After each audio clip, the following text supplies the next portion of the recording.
Terrace Street in North Braddock, Pennsylvania. And that whole area was a Slovak enclave of individuals for blocks around, where English was spoken, but a lot of Slovak.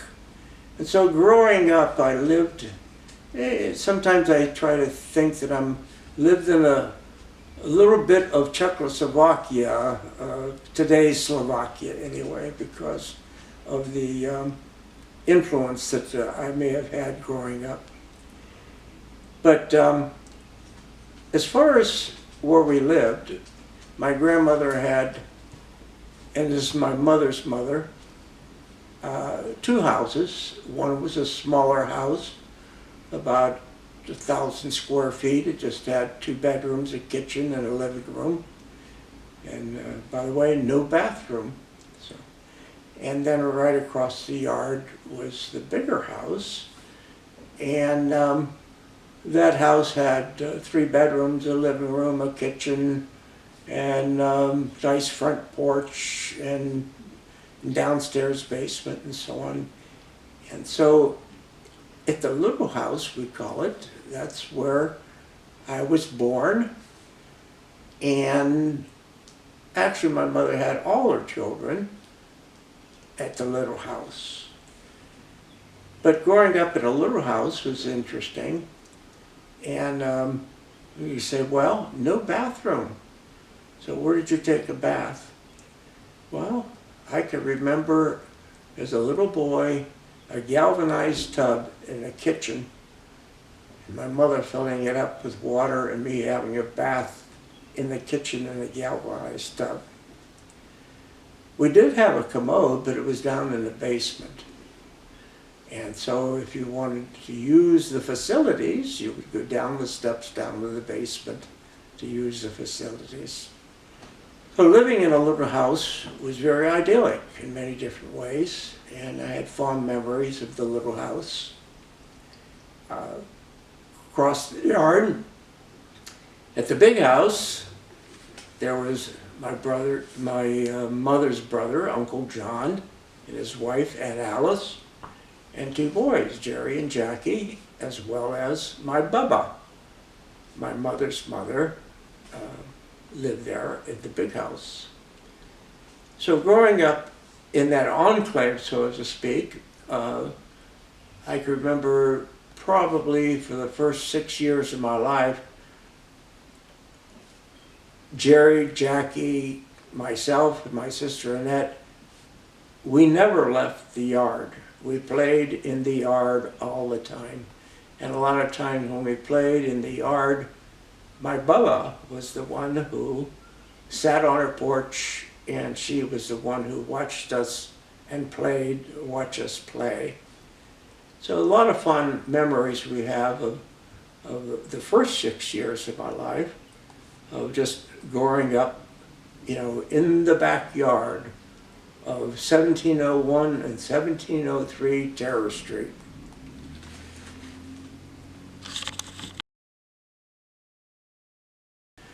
One thing I would say that my mother was not a helicopter mother. You say, well, what do you mean by that? When first grade was coming up, I guess I was 6 or 7 years of age, and my mother just said, well, it's time to start school. And so we went out on a porch, and she just said, see all those kids? Follow them. They're going to the school. So instead of my mother taking me to first day of school and so on like that, no, she just says, follow those kids. They're all going to St. William's. And one of the boys, Richie Thomas was his name, he was in the group, but he became one of my best friends. And Richie Thomas, we went to grade school then for 8 years. Richie Thomas now is living in Richmond, Virginia. And I would say that Richie Thomas is my oldest friend and buddy. We've been friends for 80 years at this point. Now, St. William's grade school, there were Dominican nuns, and St. William's was a part of the Irish church, St. William's, which was only like 1 block away from the Slovak church of St. Helen's.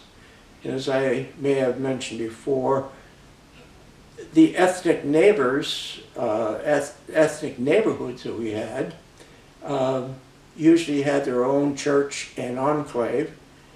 So as a Slovak boy, I was going to an Irish grade school.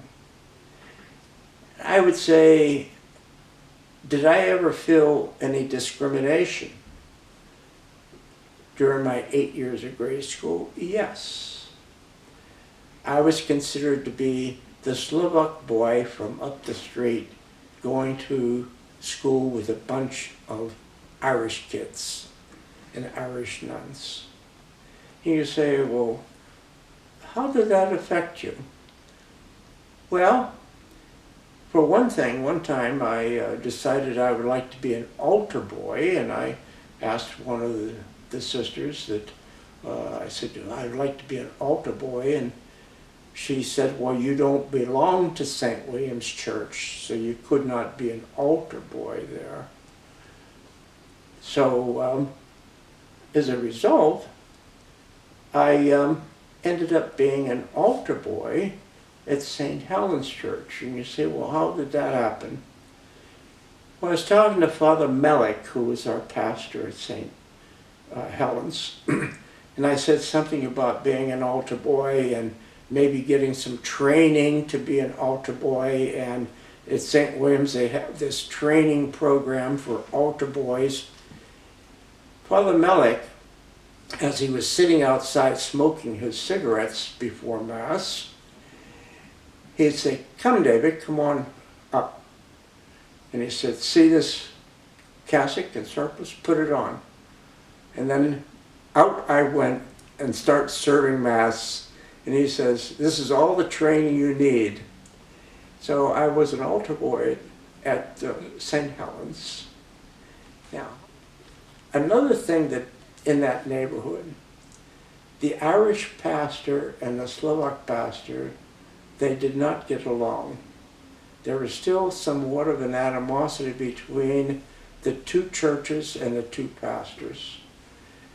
But if you want to say, was there a discrimination between nationalities, whether you were Polish or Italian or Slovak or whatever nationality? Yes, there happened to be. Now, one short story here, that my brother Tom, who was 12 years older than me, I could remember him coming into the living room, and we were all sitting there, and my grandmother was there, and he had an announcement to make. He said that he was going to be engaged to this lovely young lady, and as soon as he said that, my grandmother said, what church does she go to? And my brother said, St. Stanislaus. And my grandmother immediately said, Polski, Polski! Couldn't you find a Slovak girl? So anyway, my brother did marry the Polish girl, and they had 7 lovely children, and they were married for how many years, Barry? From 1951 until my mom died. Yes. Yeah. So for many years, the Slovak boy married the Polish girl. And this was quite an event at that time.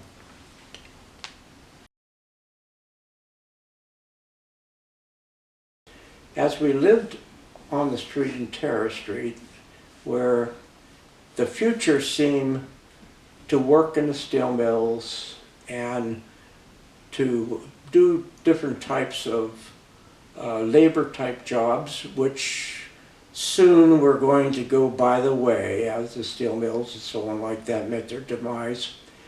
Now, there was a Catholic high school called St. Thomas, which is in Braddock, PA, which some of the Catholic kids anyway were going to St. Thomas. I decided that I did not want to go to St. Thomas, and I did decide at that time that perhaps I would like to become a priest. I wanted to go to a Catholic Brothers high school, which is in downtown Pittsburgh, and I was accepted for that high school, but it was 11 miles away, and then I was told that they were only accepting individuals within a 10-mile radius of their high school.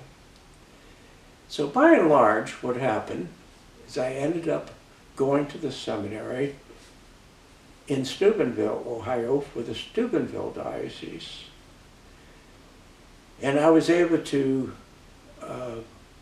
obtain the entry into this seminary because my dad had a good friend who was a Monsignor Hayes in Delaware, Ohio, and at one time we were visiting with Monsignor Hayes, and my dad said that my son wanted to be a priest.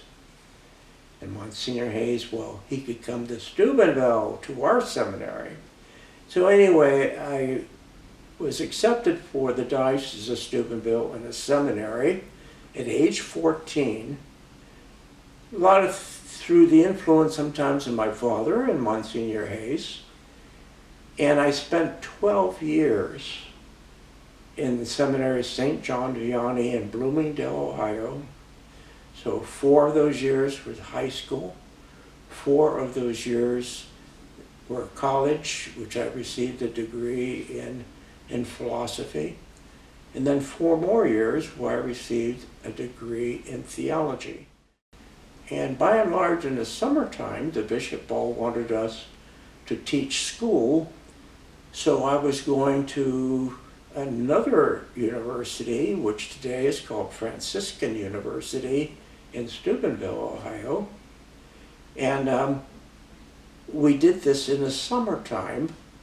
So by the time I was 24 years of age, I guess I had accumulated a degree, a 4-year degree, bachelor's degree in philosophy, and a degree in theology, and also a degree in secondary education. When I was ordained in 1963, and we were ordained on Ascension Thursday, and actually it was, at that time, it was May 23rd. And this May 23rd, I will celebrate 63 years since my ordination day this year. But for the first 5 years as teaching high school, I taught in 2 different high schools. Over and above having parish assignments, and in those 5 years I actually had 8 different assignments in those 5 years of my ordination.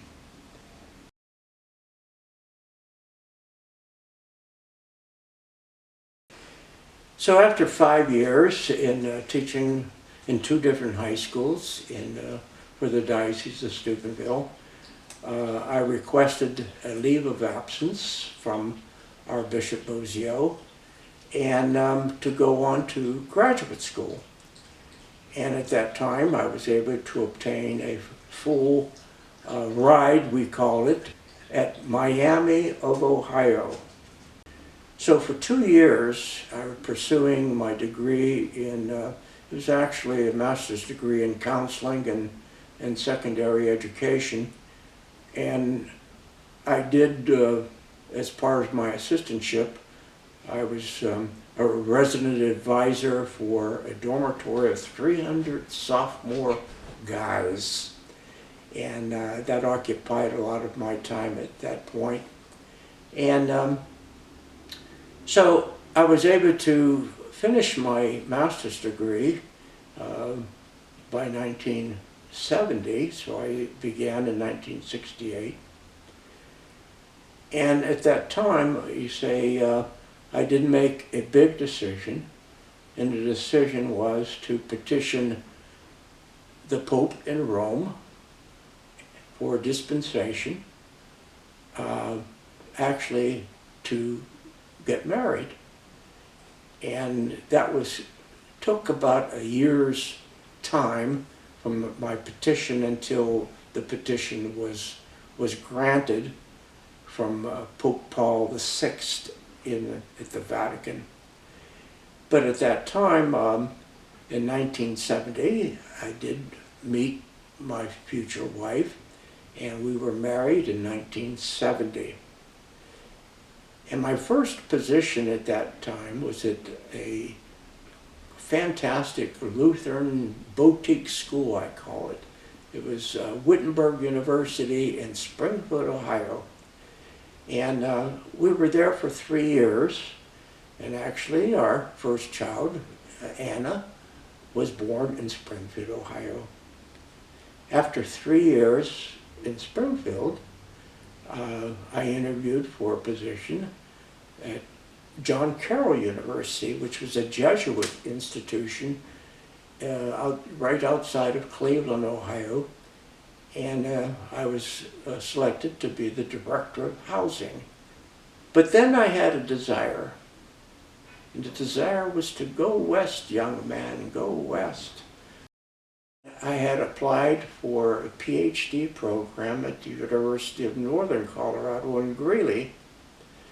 And we spent a couple days there, but on the same trip we went up to a place called Gunnison, Colorado. And there was another small college there, Western State. And I was offered a job as a career counselor at Western State.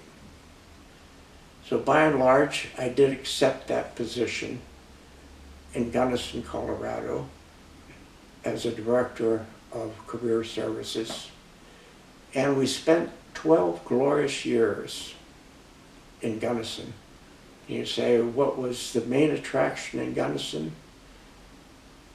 If you've ever been to Colorado, you would know what the attraction is. The mountains, the skiing, the deer, the elk, the lifestyle of living in the mountains of Colorado. We lived in a valley of 7,700 feet. That was where our football field happened to be, surrounded by other mountains of 12 to 14,000 feet. You want to talk about snow? I saw so much snow that I never thought it would melt.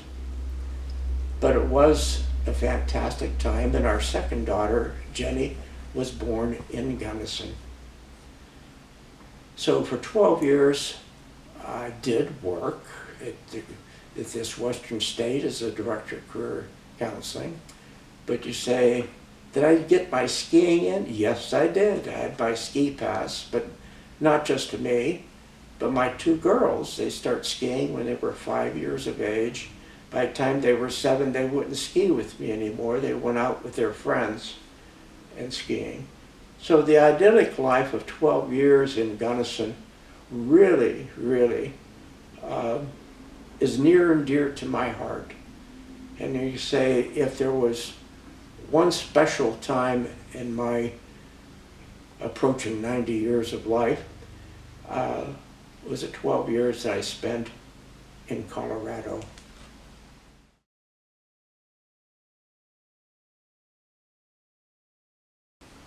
Western State College was a state university and is dependent upon state funds. And the state funds were dependent upon how many students were at the college or university. And the student population was falling. As a result, the budget was getting very thin. So I said, well, looks like it's time for Dave to make his move. I did not want to go back to the Midwest, to Ohio, or to Pittsburgh, or some of the old haunts where I had spent a good portion of my life. So I decided I was going to trade my skis in for a beach blanket. But another reason for moving east was the fact that my mother at that time was 88 years of age, and also my wife Denise's family in Ohio were getting up in age, and there were a lot of family events that apparently we were missing out on from Colorado. But living in Delaware, and I drive there at least in 10 hours time and attend different family events. So the decision to come back east was family as well as lifestyle, and the position at the University of Delaware was offered, and I was accepted as the Associate Director for Employer Relations. So I was at Delaware for 20 years, from 1987 to 2007, for 20 years. And also my wife, Denise, she was working in chemical engineering as a manager of operations at the University of Delaware, or the chair of chemical engineering, became the dean at Rutgers and insisted that she go to Rutgers with him. So she spent 5 years at Rutgers, and then after Rutgers, 5 years, she spent 7 years at the College of Earth, Ocean, and Environment here in Lewes, Delaware. So a lot of this was my future, my career and job, but also my wife Denise was able to flourish during the 20 years that we spent at the university level here. I retired in 2007, and I have been retired now for 20 years.